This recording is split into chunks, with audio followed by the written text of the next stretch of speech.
धनबाद को राजस्व देने के बावजूद बुनियादी सुविधाओं से वंचित रखने का आरोप लगाते हुए बुधवार को रणधीर वर्मा चौक पर धनबाद विकास मंच के बैनर तले एक दिवसीय महाधरना हुआ।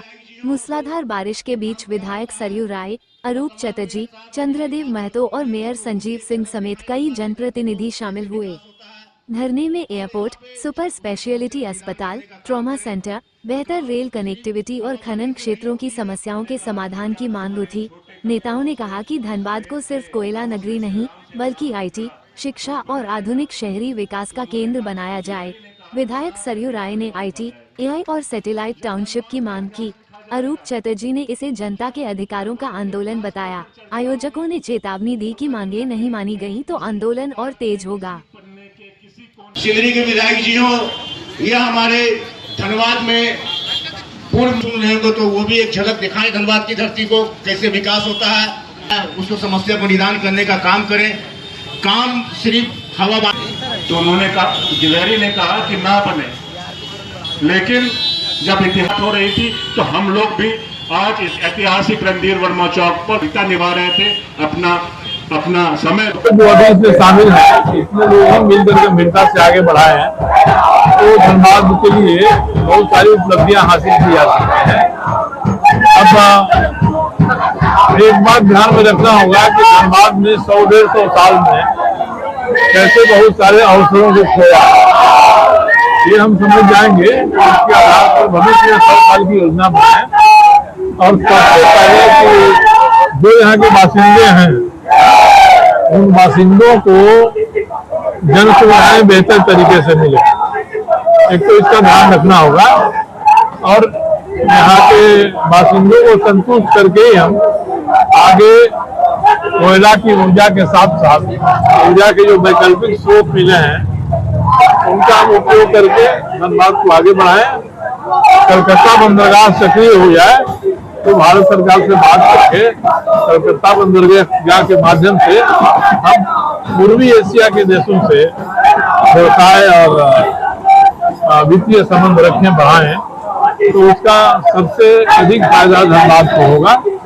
और धनबाद से लेकर बंदरगाह तक, कलकत्ता बंदरगाह तक एग्रीमेंट करके एक अपना वहाँ जगह लेना की तलाशना चाहिए धनबाद को। तो कई चीजें हैं जो भविष्य सामूहिक रूप से लोग नहीं है, लोगों की व्यक्तिगत परेशानी होगी, उनके कुछ ऑब्जेक्शंस होगा, लेकिन हमको लगता है जब धनबाद के विकास की बात हो तो सबको आगे बढ़ के आना चाहिए।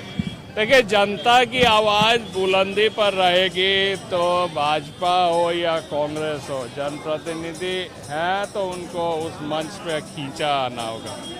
आज एयरपोर्ट का मुद्दा 4 व्यक्तियों ने उठाया। जब हम पहली मीटिंग में गए थे तो 10 ही व्यक्ति थे, जिसमें 4 तो उनके परिवार के सदस्य थे। तो आस्ते आस्ते लोग मुहिम से जुड़े, इस मुहिम से भी जुड़ेंगे। अगर भाजपा कांग्रेस को लगता है जो जन मुद्दों से हम लोग हट कर यहाँ प्रतिनिधित्व कर सकें तो वो गलत फहमी। अभी मैं आपको ये बता देता हूँ कि ये मंच कोई भाजपा, कांग्रेस और लाल झंडा या फिर हरा झंडा के नेतृत्व में नहीं था।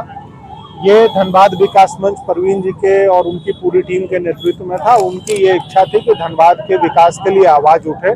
आज एक आवाज रखी गई है और ये कोई पार्टी का मंच नहीं है।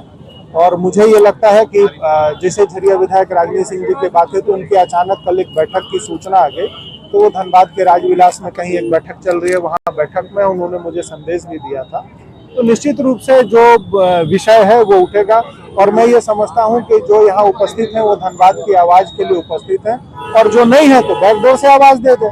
तो मैं बस इतना ही कहूँगा कि धनबाद के जितने भी जनप्रतिनिधि हैं वो आवाज उठाने का काम करें। वो चीज करने का यहाँ के जनप्रतिनिधियों में है, यहाँ के खनिज संपदा में वो ताकत है जो सारा चीज यहाँ हो सकता है, लेकिन इन सब को करने का इच्छा शक्ति भी है। लेकिन एक जो सम्मिलित प्रयास, सम्मिलित इच्छा शक्ति होना चाहिए वो नहीं था, उसको आज कार्य रूप देने का शुरुआत हुआ है।